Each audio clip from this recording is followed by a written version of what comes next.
a 5 that lanes really well with the Void and the lane into these heroes, and then has a lot of impact in the game. I feel like one of the only Ogre. 5s could... Ogre? Yeah, I could see it. I could see maybe like an Elder Titan or whatever. Also, I think I messed up before because it's actually T1 having the last pick, not Secret, so that's going to make it a little easier for them, so apologies on that. That's why I was wondering about the, last pick Oracle mid. Because they have the last pick of the... No.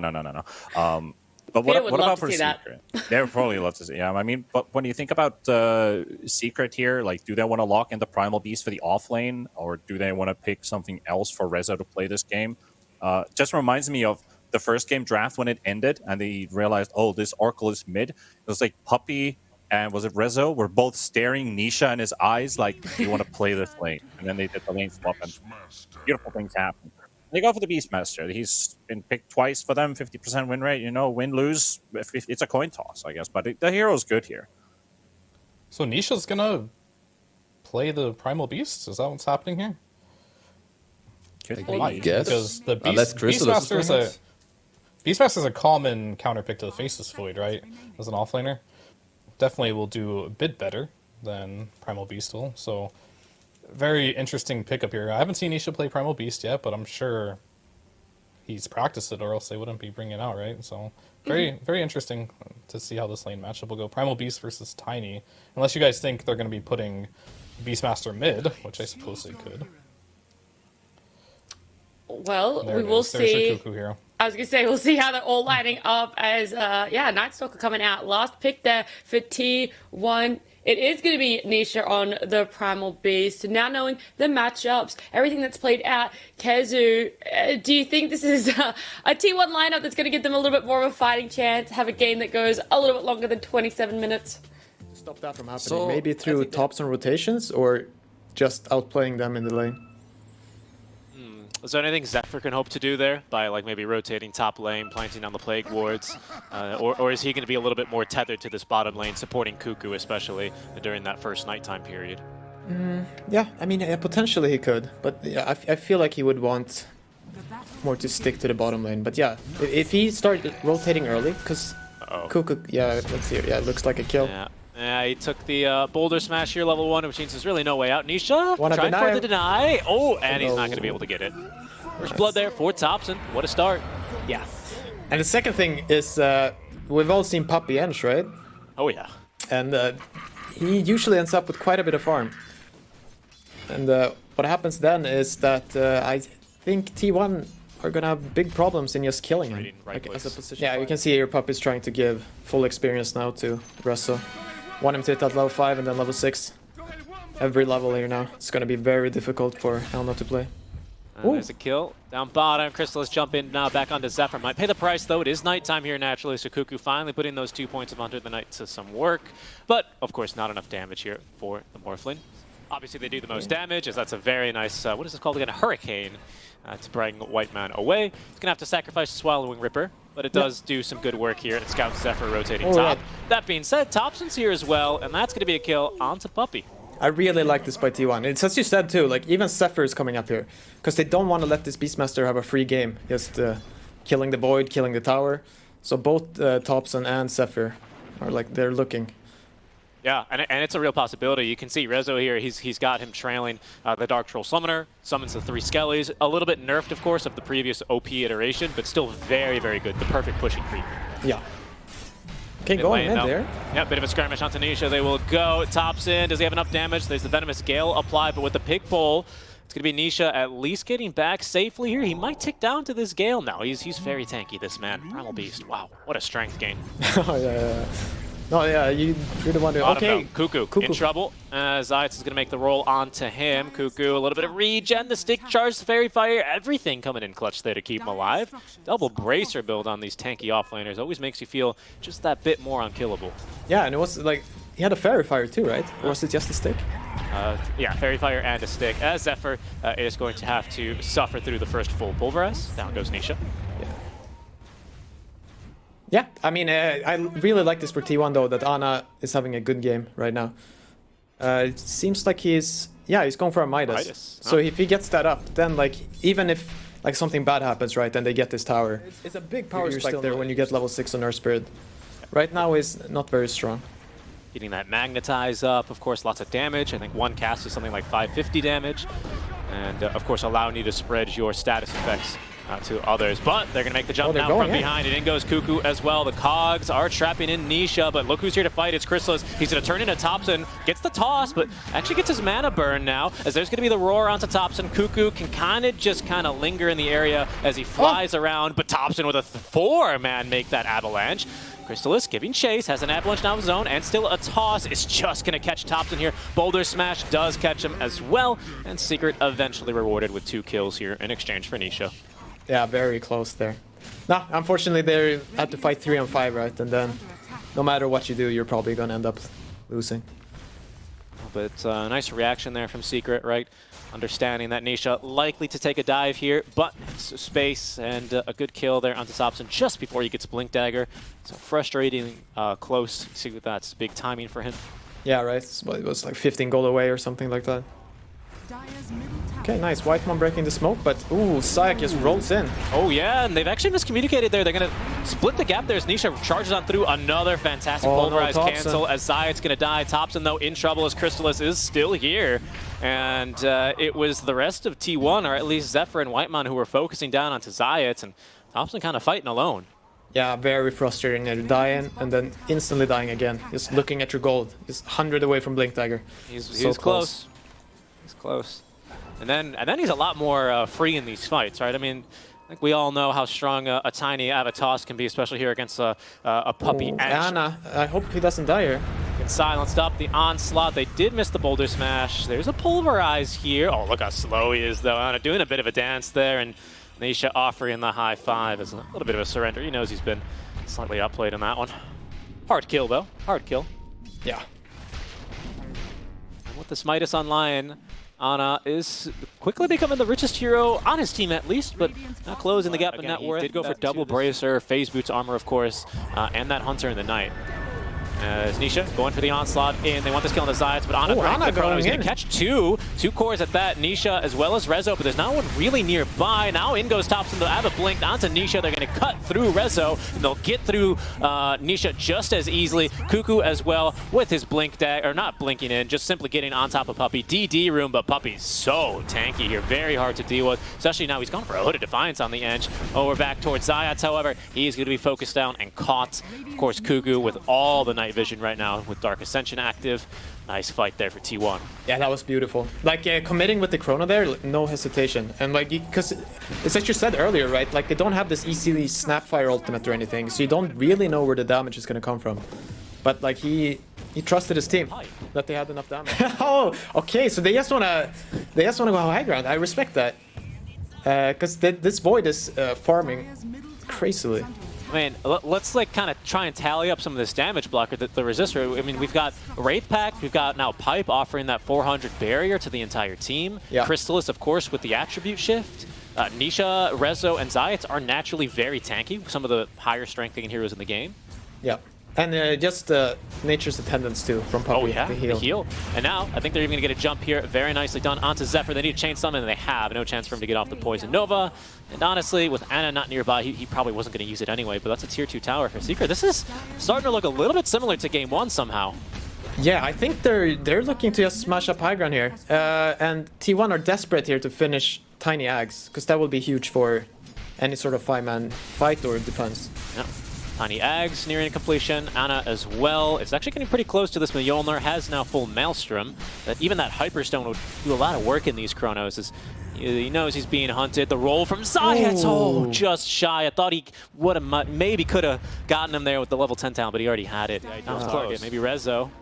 Zayats as well is holding a position here as he's going to break the smoke, even getting a silence onto Topson. Blink Dagger put on cooldown as well as Ana. In comes the tree volley. Zayats tanking through everything. Chrysalis, though, he's going to eat a hookshot as he actually morphed on into this one. And there's going to be the chrono. It's going to catch Nisha as well, but the physical damage is really not enough.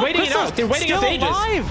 And now the counter initiation. Zayats is going to buy back. Here comes Rezo with the roar onto Ana. They're going to need a little bit more as they've got through Cuckoo. He's going to buy back, but the chain stuns onto Ana are perfect. Down he goes. T1 bailing out from this fight. Cuckoo thinking about if he should engage or not, and he's going to think not. They get Nisha, but unbelievably Secret, they tank through that Chrono. Yeah, no, so I think they mistimed their smoke. Because they get the Chrono there, they have the kill on Morphling, but he has Aegis for 1 or 2 more seconds. Oh, does he Experiment. live? Oh my gosh, he actually... Oh, he's still alive though! Okay, the Vessel applied, and of course they still had plenty of damage for him, but Topson, the science experiment, it's gonna come at a cost here. Oh, they missed the rolling boulder. That's a bit awkward. Is this an opening? Likely not, especially with the 4-staff Krieg. Yeah. Topson, he'll go down. No, because they have the kill there on Morph, but he has 2 seconds on Aegis left, right? So they try to let it run out, but he gets away from away, and then his team comes in, right, with all these heals you were talking about, Pipe, Wraith Pact, and they just turn the fight. Very nicely done, and Ana swiftly control. Let's see, what were you seeing here in this fight, Pi? No, take a look here. So you see, they see the Morphling, they click him, and he's like, all right, I'm gonna Chrono him. You can see that at the top of your screens, 5 seconds here on Aegis. They're trying to wait it out. And they hit it, and he switches targets, right? But then Crystallis lives, and he gets a bit of the regen. And that waveform cooldown. Cuckoo even kind of in position to try and secure the kill, but Secret, yeah, they were ready for that one. No, it was just it was too hard. Honestly, they needed to wait 2 seconds before they went with that smoke. Yeah, and you could see in the replay, now T1 have done well to deward it, but there was so much vision for Secret. T1 were essentially fighting underneath 2 Secret observer wards. That fight was very difficult, up high ground especially. In the front, oh, look at this. He's got Holy Locket now, Pi. Even more. Yeah, there we go. Even more heals for himself. Hook shot is going to find Nisha. Cuckoo as well pops the ultimate, but the BKB giving some protection for Nisha. They found Topson as he's using the tree volley. Silenced up now. Ana as well going on in. The Chronosphere is going to catch onto Crystal. And they actually get through him. He's just on the edge of it. The toss needed a little bit more, but he's still alive. And now the roar onto Ana. He gets 4-staffed away, but Rezo swiftly giving chase. Puppy actually with 2 kills in this fight. Crystallis with 1 now, as Topson's going to be the final one to drop for T1. Secret, they're just too darn tanky in these Chronos. They refuse to die, Pi. Yeah. And Crystal is very smart. He's picked up the Ag Shard. So... And with all this passive defense items, like he gets the Pipe aura right, he gets Wraith Pact, like Vlad's aura. He can shift in Chrono. Yes, and then it's not enough damage. Even though Ana is really farmed, he cannot kill him. We'll look for that here in the replay, but I was going to try and ask you that earlier. It feels very similar to like the Ursa Warrior versus Faceless Void, where you just get Ag Scepter on Ursa in that case, right? And then you enrage whenever you're Chronoed. Yeah. We'll see here. He just pops there's it the down. strength gain. And it's just constantly on a 500 HP. Ana just beating into him relentlessly, saying he's just got 500 HP. He's just got 500 HP. Why does he still have 500 HP? Yeah, exactly. No, I mean, you have to put in the question look at there. Science. He's having a good time. Yeah. No. Oh, they're waxing them now too, so. Yeah. Top lane, it's Topson who will at least clear the wave. But they secure their first Tier 3 tower, and in this meta, of course, Pi, that means you get another Fortify, and that will buy T1 at least a bit more time here. One more fight, perhaps, and that fight likely going to be taking place here in the next minute, as Roche is going to be respawning then. Yeah. No, that initiation by Whitemon was maybe a bit too deep there. Like, he kind of forced Topson to go in like perfectly, so the Earth Spirit could just roll on top of him, and yeah, I think you just wait. You don't go for that hook. Nisha with BKB and Kaya, going for Kaya and Sanj eventually. Seems like they're just giving up this Roche. Okay. So I think they've shifted, right? Contesting Roche to maybe some high ground defense instead. Yeah. Aegis Ag Shard for Nisha, so he's got now the rock throw. I got it. Primal Beast, he's moving up the evolution tree. He's starting to use tools. Yeah, first rocks, then fire, then you watch out. Careful. No, T1 are now in a very awkward position. So if you don't take that Roche fight, you start feeling very lost, right? Because there's no clear-cut way for you to fight anymore, except if Secret just headbutt against the high ground. So you can see them here trying to surprise them a bit, maybe, like just camping this ward. You know, we've seen a couple tiny games, some Venges, 4-staff Bat Riders. A lot of the times, when it starts looking a little bit worse and worse, we say, well, we're looking for some tossbacks really deep away. Is that still something Topson can look to do as he cuts another wave mid? I mean, he can, but no, I prefer not. Like, you don't want your second most farmed hero, right, to just... Because you're gonna die. When you toss back, you're dead. It's a very different role that Topson's playing compared to the 4 tiny you're saying, basically. Okay, I see that. He wants to get a lot of spells off, right? Like, he wants to use this tree volley more than once.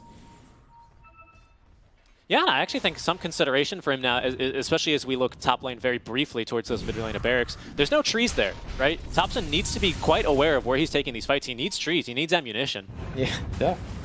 Ooh, Sayek! He's going to be caught. He's got BKB. He has teleport. He's going to turn, actually. He's got Chrono. Wants to fight into this one. He'll take a kill onto Zayats. And he's going for one more? Maybe if he gets perma-bashed here onto Nisha. No, not quite. And Zayats is going to buy back, but the rest of Secret now looking to close the gap. Nisha! Oh, the Lincolns. The Lincolns saved him. Very nice. No Chrono now, and he buys back, right? So they just want to rush it up to the high ground. And there's Aegis, and now even Crystal's here in the triangle. He finds a man, Whitemon, hoping maybe for a hook shot out, but no chance. Yeah. Too much damage there. Well, Secret are very fast here with what they want to do. 2 minutes now without Chrono, so let's see. 2 minutes. Ana trapped in the base now. T1 in a bit of a difficult position. And the thing is, again, because Secret know that Topson needs trees nearby to go for the volley, look, they're already pinging. I think they know he's got to be standing over there. That's the only place he can reasonably stand and have enough trees. There he goes. He's going to miss on those trees now, and Zayats, he tried to predict where he was at. Unfortunately, he's off the mark. Topson's going to blink away safely. No counter-engage here. The toll booth as well being erected by Zephyr, immediately cleared by Crystallis, not dealing with those plague wards. Puppey on the high ground, by the way, as Topson with another blink back. Crystallis waveforms on in. Cuckoo pops to the BKP. Secret just disengaging though. Puppey, look at it. Look at this guy. He's in deep. He's playing like he's got Aegis. He's so tanky. Look at the heals as well on the Crystallis.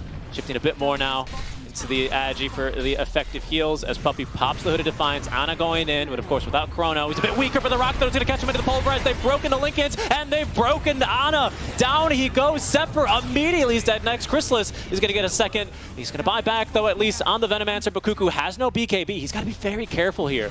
Crystallis as well has morphed into the Faceless Void before claiming his life. As Topson finding whatever trees he has left. Crystallis thought he was actually going to time walk that off, but maybe on cooldown, and instead focuses onto the barracks. Yeah, no buyback, right? No. No. I wonder if Secret will just...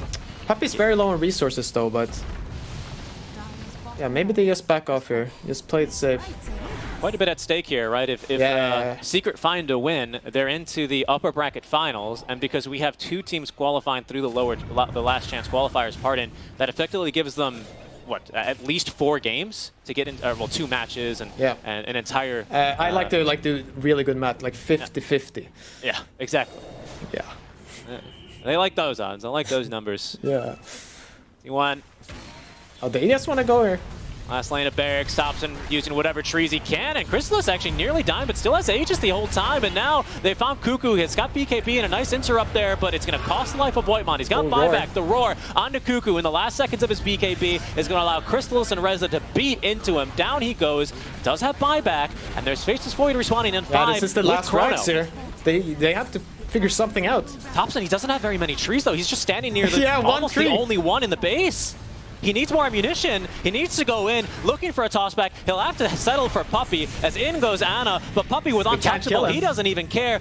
Cuckoo onto Crystallis, Aegis up in 18 seconds, so Crystallis happy to fight, happy to even die in this one, as Zayats and Puppey fighting back versus Topson and Ana. That'll recall Zephyr on back, as well as now even Cuckoo. Aegis has been claimed at the very least, but Crystallis responding with full mana and HP, and Tier 1 looking worse for wear as well, as there's the damage. Down goes Cuckoo, down goes Whitemon, 2 dies back, Chrono onto 2, but there's just no trees for Topson, and Rezo's in onto him. He can just offer an Avatos in. Ana now stunned immediately after, as Crystallis jumping on in. The bashes nearly condemning Ana. Zephyr falling low, gets up the Poison Nova. That's his dieback. Topson doing what he can, at least has a couple of trees, but Crystallis even fighting into him now. Ana trying to save his teammate here, and Crystallis falling low, but Puppey keeping him alive with the Nature's attendance, and everyone on T1 is dead. Secret, they get the 2-0. They're moving on to the upper bracket finals.